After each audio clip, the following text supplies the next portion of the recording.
figures were added, I think we were talking and she wasn't particularly pleased with how the mural looked aesthetically, and then she came back and started painting these, and the next time I came back I said, what is that about? And she was like, I just think it needs something more.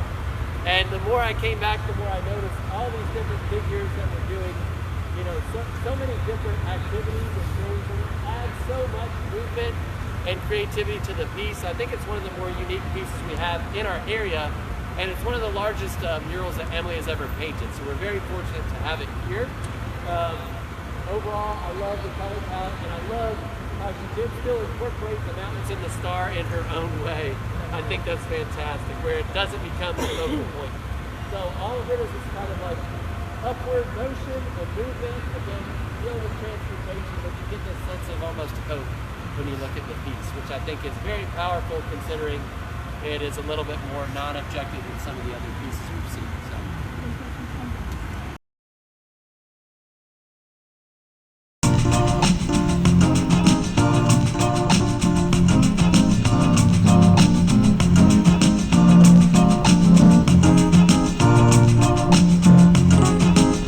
This is going to be a public park. My thinking for the mural design in relation to that is, like I think about any mural design that I work on, it's for the people that are going to see it every day, and then it's also for the people that are going to see it every once in a while, and then it's also for the people that will visit and maybe see it once. So I'm trying to make it legible and interpretable on several different levels there. I want it to feel welcoming. I want it to feel like a sense of arrival.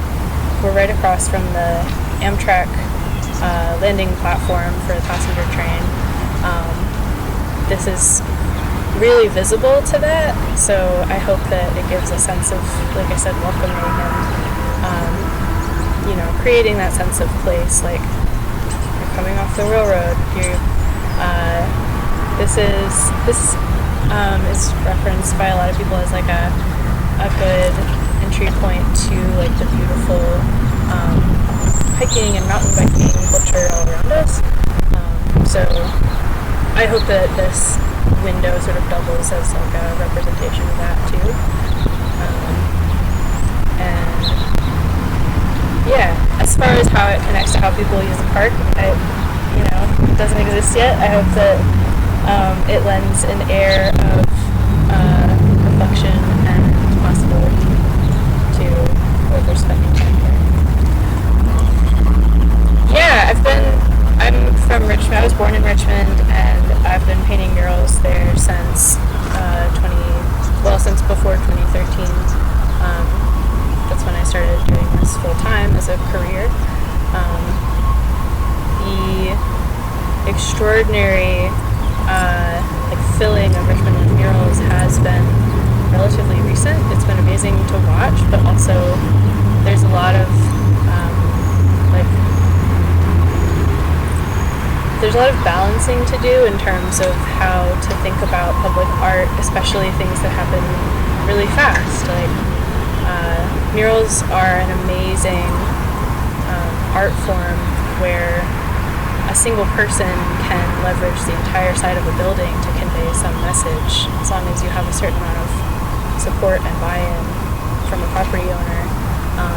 This is a commission. I'm delighted to have the opportunity to do it, but it's also an art form where somebody, like street art, the rise of murals and the embrace of murals in many communities owes its power to the rise of street art and graffiti, where people are maybe not commissioned or not supported.